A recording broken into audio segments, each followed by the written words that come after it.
Jean Rouch and Edgar Morin made Chronicle of a Summer as an experiment to test an idea. Can an individual's truth be captured by a camera? They forced interactions and prodded their subjects with questions, resulting in a story that is something beyond true.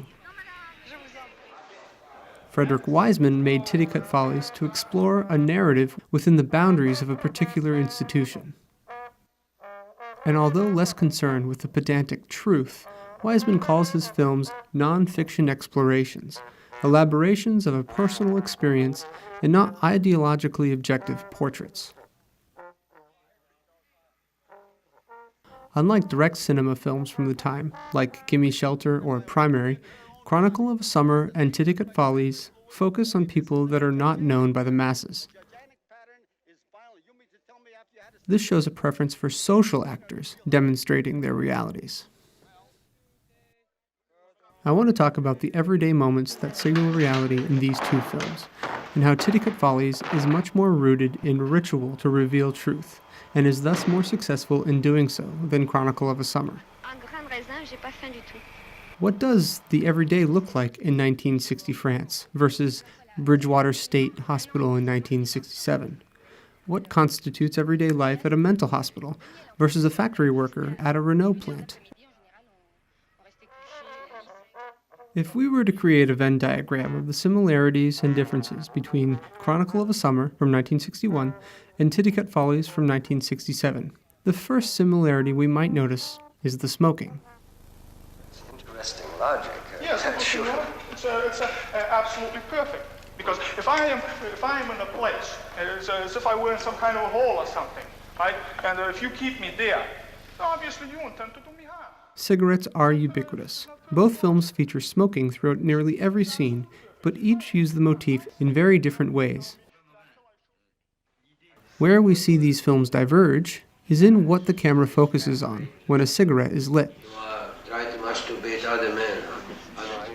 For Wiseman, this played a key role in establishing smoking as a ritual of those in charge, the guards, doctors, and administrators of the hospital, who are emotionless oppressors, and in a way, the calm center of the story, but disturbingly so.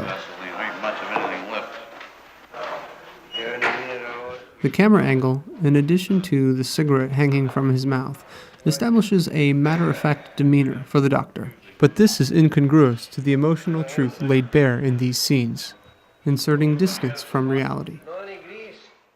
With the quick cuts to the morgue, showing this same man, now dead, Wiseman quickly brings us back to reality. This obsessive attention to the act of smoking causes the audio track to drift to the periphery. Wiseman lingers on the inhale and exhale of each cigarette. Smoking becomes the sinister mantra of the oppressor. In Chronicle of a Summer, smoking is treated less precisely by the camera. Cigarette smokers are rarely the main speaker in each scene, and if they are, their cigarette is almost always out of frame. Thus, the dialogue emerges as the camera's focus, pushing the act of smoking to the periphery, often literally. Lit cigarettes are often used as props by the actors, who hold them like crutches to help bear the weight of the questioning from Rouch and Morin. The smoking and the camera cuts add a sense of anxiety. Titicut Follies tells us who people are through the tool of smoking, whereas Chronicle of a Summer relies more on voiceover, subtitles, or explanations to mediate reality. There is an emotional truth to showing who people are that outweighs an intellectual truth revealed through them talking about themselves. Another ritual repeated in both of these films is the entering of a person's intimate space.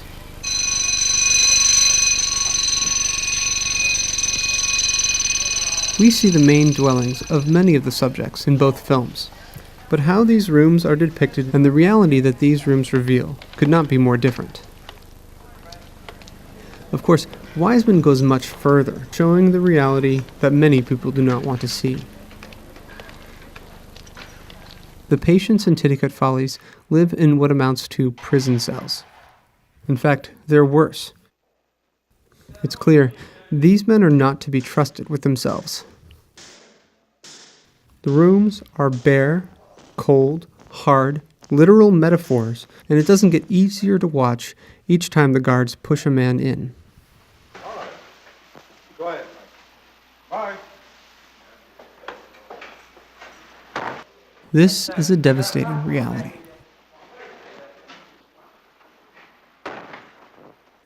In Chronicle of the Summer, we enter the rooms of characters in a wholly set-up, somewhat pretentious way, as if Morin and Rouche have some sort of privilege to their subjects' intimate lives. Sure, maybe Angelo's mom does bring him breakfast in bed every morning, but as Angelo says later on, this whole scene is forced reality, and fails to live up to the truth it claims. In Chronicle of a Summer, the filmmakers don't explore or examine or use the rooms or the ritual embedded within them to reveal a character's reality. Again, they rely on what people say to interpret character and stories. Both films use interviews to reveal their characters, but their approaches are quite different. In Titicut Follies, conversations between patients and their doctors and guards are also part of a daily ritual. For Wiseman, the ritual emerges in the regularity of what's being said. That's what I'm taking. See what I mean? Now you give me the same story again. We are going to help you. It's just may I ask just why I need this help that that you are literally forcing on me? Remember, you've been drunk, you've been under drug, you've been intoxicated.